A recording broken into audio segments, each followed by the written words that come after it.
Hey y'all, this is the Moon Gypsy. Tomorrow is Thanksgiving Day here in the U.S. and traditionally in the South we make cornbread dressing as part of the Thanksgiving meal. We usually pass the recipes down from generation to generation, and so today I'm going to share with you Papa Jack's Country Cornbread Dressing and how to make it. This was my father-in-law's recipe, and he was the one who always made the dressing throughout the years. So he's been gone now 20 years, almost, 19 years I believe. And before he passed the recipe down to me. So for the last 19 years, I've been making the country cornbread dressing. That was his recipe that was passed down to him from generation to generation. So follow me into the kitchen, and I will show you how to make Papa Jack's Country Cornbread Dressing.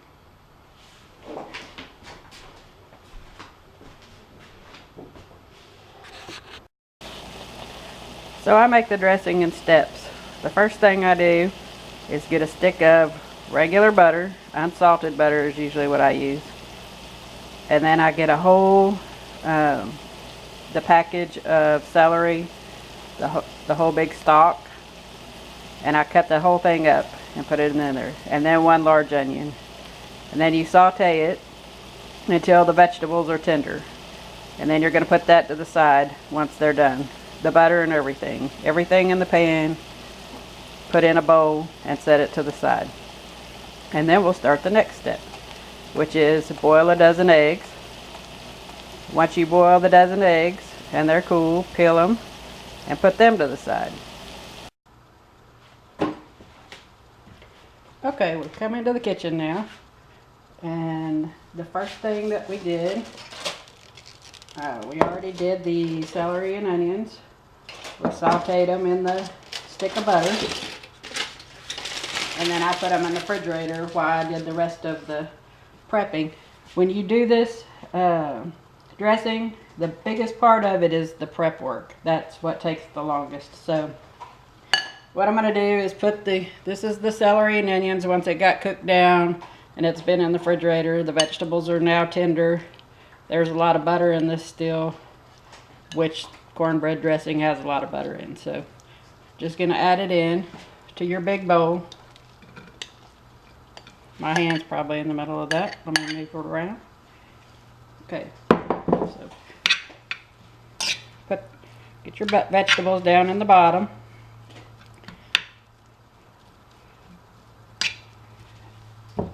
And then we boiled a dozen eggs and chopped them up like that.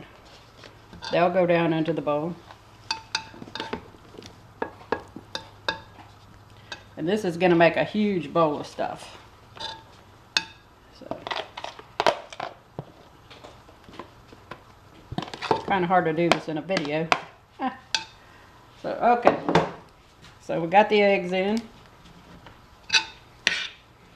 We're going to stir the eggs and the vegetable mixture together.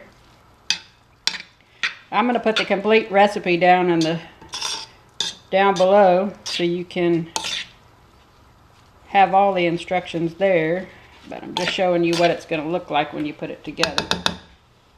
Okay, and then you needed to make a pan of cornbread. So this is a 9 by 13 pan of cornbread, a full pan. Then I just cut it up into cubes to put it in for the dressing. And I'm just going to tell you right now, you're going to have to wash your hands and use your hands to do a lot of this. So we have clean hands. Ask my kids, they'll tell you all the time. Mom's forever saying, wash your hands, wash your hands. So wash your hands.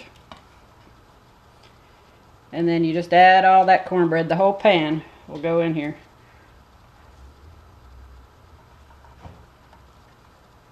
Or pretty much the whole pan. Depends on how big your bowl is.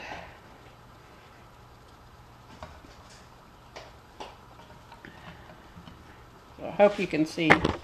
Let me check in here to make sure you can see. Yeah, you can still see. Okay. I try to teach my granddaughters how to make this because they always say, Mama, we love the dressing. Show us how to make it. But it's so much prep work, they don't stay very long to learn how to make it. So I figure I'd make a video. One day they might want to know how to make it. About by the time we get done sauteing the vegetables, they're out of here, going to play the game or something else. They say it takes too long to make. But it's the best thing in the world to eat. So, okay, so we got all that in there. Then, you have to boil a whole chicken.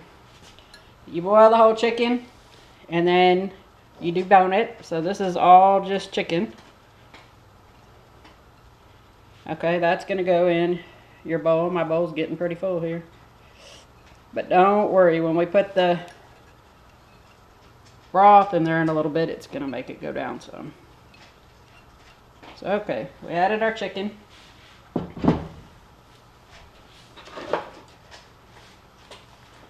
Okay. So you're going to, in this recipe, you're going to use sage. This is rub sage. You're also going to use poultry seasoning. And then salt and pepper. So I've measured it out pretty much here. And we're going to put that in there. And how I make this is I wind up having to taste it. But that's what the recipe calls for. And the rest of it you can just do it to your liking.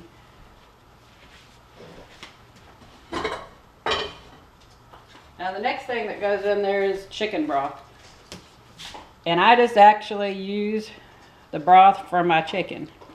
You can buy the canned chicken broth, or you can buy the kind in the box or something like that. But I normally just make my own chicken broth.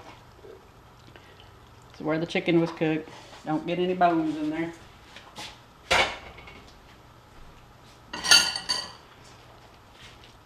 So it calls for 2 of the 13-ounce cans, or what is it, 13? I have a can of it. Let's see, what does this say? 14.5 ounce. You could use this if you want, but you need 2 of them. But really on that, you just play it by what you're looking at. What it's got to get, you stir it together, and the idea of it is to get the cornbread moist, wet, pretty much. So you're stirring it all around. Yes, it's going to fly everywhere. If you have dogs in the house, they'll love it because it's going to fly all over the place while you try to mix it. Try to put my hand there so it doesn't go everywhere. But sometimes that doesn't happen. So, just working all that in to get all of that cornbread wet. See, it's starting to get wet. There went some overboard. You just keep stirring it. It's going to break up the cornbread. You're stirring it to get all those vegetables and stuff in it.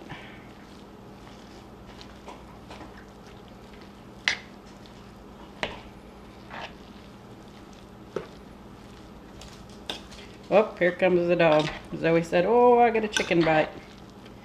There went some chicken flying out.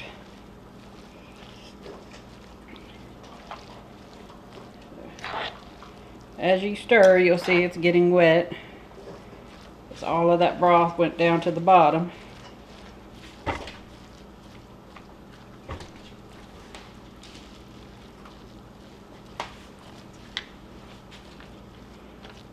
Keep working it. Build you some muscles making some of this. Of course, you're going to need some exercise after you eat all this with all the butter and stuff in here. This is not a recipe for if you're on a diet. Nope. Diet feeds for the next day.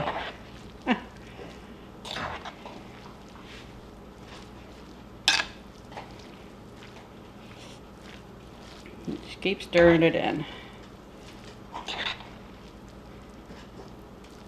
The biggest thing when we cook here is you taste it, and if it doesn't taste like enough seasoning to you, then you put in a little bit more.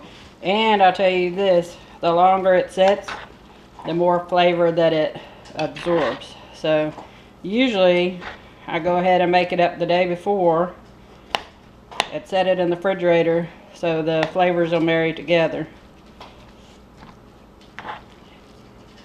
But you can put it straight in the oven right after you mix it up. Just tastes a little better if you do it the next day.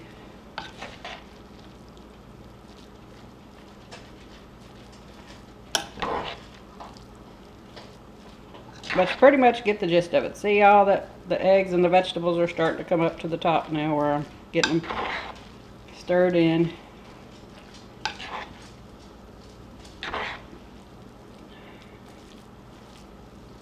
And I'll show you this. You'll know it's wet enough when you can do it in your hand like that. And it kind of sticks together a little bit. That's about how you want to get it that wet, where it sticks together and holds. See? So, anyway, I'm not going to make you sit here and watch me stir it the whole time, but that's the gist of it. Get it all stirred up really good. It'll still take me a little while to stir some more, but it's getting to the right consistency wet-wise. And then you just taste. So, when you taste it and it doesn't have enough sage to you, or doesn't have enough poultry seasoning to you, then you can add a little bit more, but be careful because it's very strong and it goes a long way. A little bit goes a long way in this. So the next thing you'll do is get you a big 9 by 13 pan, a deep dish one if you have it, and you'll butter the pan and then pour this mixture down in there, and you're going to bake it 45 minutes on 350 degrees, and I keep it covered with foil until about the last 15 minutes. And then I'll take the foil off and let it brown. So it needs to be brown, brown on the top, a golden brown color on the top. So I'll put the directions in the down bar. There, now you have the recipe to go try it yourself.